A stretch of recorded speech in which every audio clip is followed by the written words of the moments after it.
Chega mais, torcida gloriosa, a torcida do Botafogo, ligada aqui na primeira edição, plantão glorioso e, é claro, né, um trabalho de mais dúvidas do que certezas.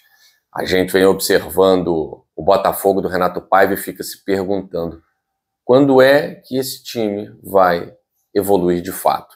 Quando as evoluções serão constantes? Quando é que um jogo após o outro nós teremos algo novo a dizer? Opa!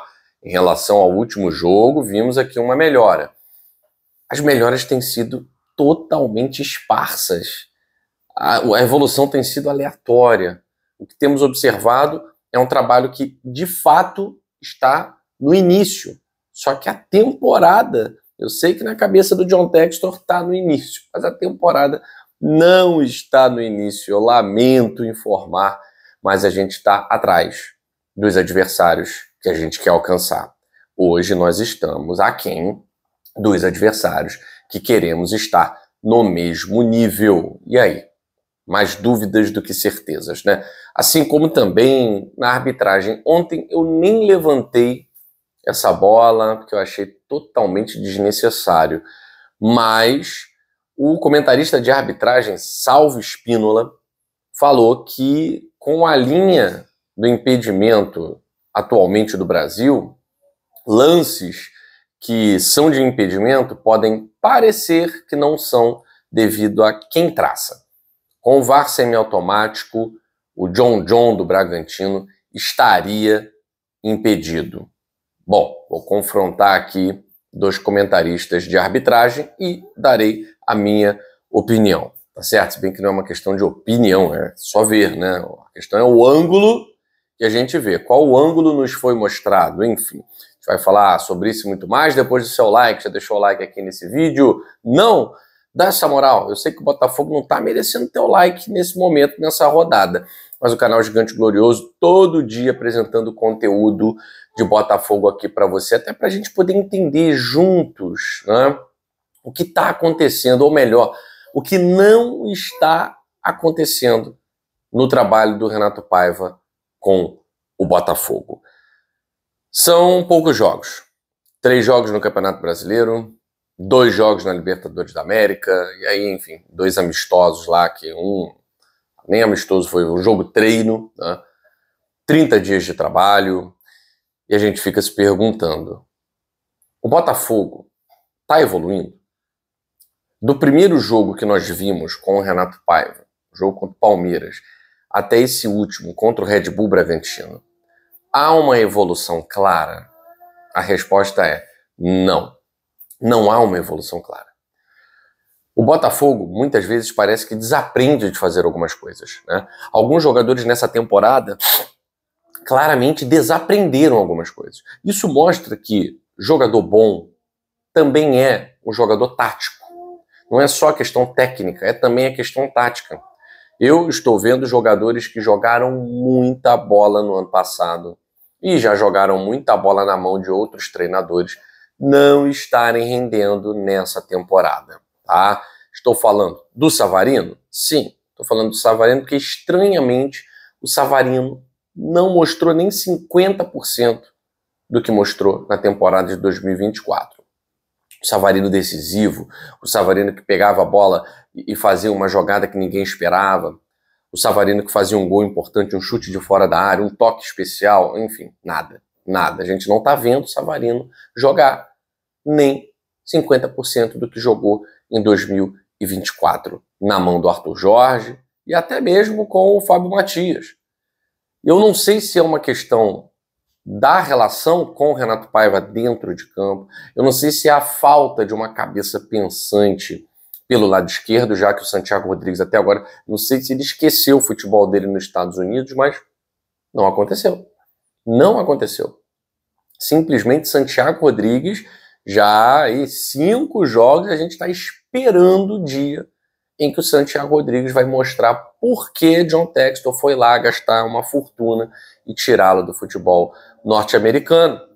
Não está acontecendo, depois entrou contra o Juventude, finalmente isso e aquilo, jogou bem e tal, mas pouco ainda, porque a gente quer ver do Santiago Rodrigues. Muito pouco. Muito pouco. Da mesma forma que o Savarino. Ah, deu um toque aqui, uma assistência colar, tal. O que o Savarino joga? Muito pouco. Alex Telles jogando nada essa temporada. Marlon Freitas bem abaixo nessa temporada. Vitinho mal na temporada. E a gente fica, será que o problema é o jogador? Ou é o comando? Ou também o descomando? Porque o Botafogo ficou sem comando durante 2 meses. E aí chega um cara para primeiro apagar o fogo dos anteriores e tentar desenvolver o trabalho. Agora, eu defendi muito o Renato Paiva nos primeiros jogos. Por quê? Porque não é fácil você pegar um time desmobilizado, desmotivado. Não é fácil. Não é fácil. É transformar o campeão brasileiro, o campeão da América, num time comum. O Botafogo é um time comum. Com o Carlos Leiry e com o Cláudio Caçapa ficou até pior do que muitos times comuns. Aí vem o Renato Paiva para reacender a chama de um time que foi o melhor em tudo, praticamente. Nos primeiros jogos deu a impressão de que conseguiria. No jogo contra o Palmeiras, sendo o melhor quase o jogo inteiro, deu a impressão de que esse Botafogo mais uma vez poderia estar à frente, largar na frente dos adversários menores principalmente, né? E não foi isso que aconteceu. Depois de um jogo muito bom, nota 8 do Botafogo, fomos para um jogo nota 5 contra a Universidade de Chile. E aí fomos para um jogo nota 7 contra o Juventude. E aí fomos para um jogo 7, 6,5 contra o Carabobo. Para depois mais um jogo nota 4, nota 5 contra o Red Bull Bragantino. O Botafogo tem perdido jogos para adversários que são bem piores do que ele. Bem piores do que ele. Laú e Red Bull Bragantino são derrotas no início de temporada. Você tem que começar a rever determinados conceitos já no início da temporada. E um desses conceitos é Patrick de Paula de titular. Patrick de Paula começando o jogo com funções que não são as dele. Patrick de Paula não vai criar uma jogada interessante. Patrick de Paula não vai pegar a bola, girar, receber de costas, girar para fazer uma jogada. Não vai. Não é o perfil do Patrick. Não é o perfil do Patrick. Entrar contra a equipe venezuelana que tinha uma linha de 6 atrás é uma coisa. Você joga sempre de frente. Atuando contra um Red Bull Bragantino, você vai ter uma marcação na saída de bola e o Botafogo não conseguia sair dessa marcação. Por quê? Porque faltava jogador inteligente para pegar a bola e entender o jogo. Agora, eu não posso mais insistir na defesa do trabalho do Renato Paiva, porque a ideia do Renato Paiva, se ele só tem essa ideia, a gente está perdido. Ah, não, ele só tem essa ideia de jogo, ele vai buscar implantá-la até dar certo. Isso pode custar a classificação em Libertadores, isso pode custar a primeira parte do semestre com os 11 jogos no Campeonato Brasileiro, e a gente está muito atrás para depois, com um time diferente, buscar alguma coisa no segundo semestre. Então, eu, sinceramente, acho que o treinador tem que entender quais são as características desses jogadores aqui. E outra, qual é a emergência do Botafogo nesse momento? A emergência do Botafogo é ir para as oitavas da Libertadores. Essa é a emergência. A emergência do Botafogo é ganhar do Estudiantes lá em La Plata, ou pelo menos empatar. Não dá para a gente perder. O Botafogo com o Renato Paiva, até o momento, não tem nenhum jogo vencido atuando fora de seus domínios. Nenhum jogo vencido. O empate contra o Palmeiras, derrota para Laú e derrota para Red Bull Bragantino. Não dá para ficar só ganhando em casa. O Botafogo precisa buscar pontos fora de casa para ser campeão brasileiro. Tá aí o Palmeiras para mostrar.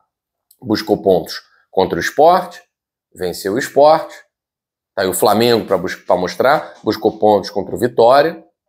Você tem que ganhar fora de casa. Tem que ganhar fora de casa.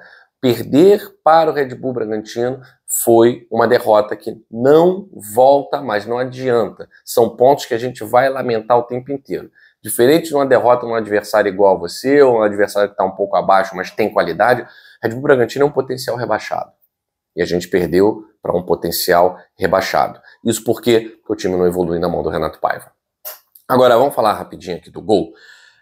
O Botafogo foi prejudicado? Não é só o Botafogo, não. Os clubes brasileiros são prejudicados.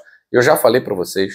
A matéria da revista Piauí, que reverbera até agora, o material que nós fizemos no Dois Toques, falando sobre para onde vai o dinheiro de investimento na arbitragem, já falei para vocês, né? Lá no Dois Toques, a casa do futebol. A arbitragem brasileira, sabe o treinamento dela? É videoconferência.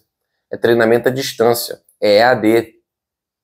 Você acha que algum árbitro vai melhorar dessa forma? Então a CBF não liga para o produto futebol, ela não liga, ela não está nem aí. Ela está aí só para isso aqui. E aí, impedimento semiautomático, que já era para ter sido instaurado há muito tempo no futebol brasileiro, ainda fica aquela linha lá manipulável, um monte de gente que não sabe mexer em nada, não sabe estender uma fita métrica, tentando fazer linha de impedimento. E aí, o Salvo Espínola, trazendo a imagem do impedimento semiautomático, comentarista de arbitragem, ex-árbitro, mostrando que o John estaria à frente. Já o Paulo César de Oliveira, que eu sei que vocês respeitam muito, vocês gostam muito dos comentários, da análise do Paulo César de Oliveira sobre a arbitragem, né? Ele diz que não, o gol foi bem validado, o John não estava impedido, a linha foi bem traçada, tá? Então a gente sempre depende, né, da linha ser bem traçada, a gente sempre depende da boa vontade de quem está dentro da cabine do VAR para a linha ser bem traçada. Se fosse o VAR com impedimento semiautomático, não tem linha bem traçada. Ou é ou não é. E aí? O John estava impedido, o Botafogo foi prejudicado, independentemente de qualquer coisa, o Botafogo está sendo prejudicado, mas é pelo seu mau futebol e pela pouca evolução dos seus jogadores no esquema do Renato Paiva. Eu fico por aqui, um abraço grande a vocês e na próxima edição, Plantão Glorioso, a gente traz mais informações sobre o Botafogo.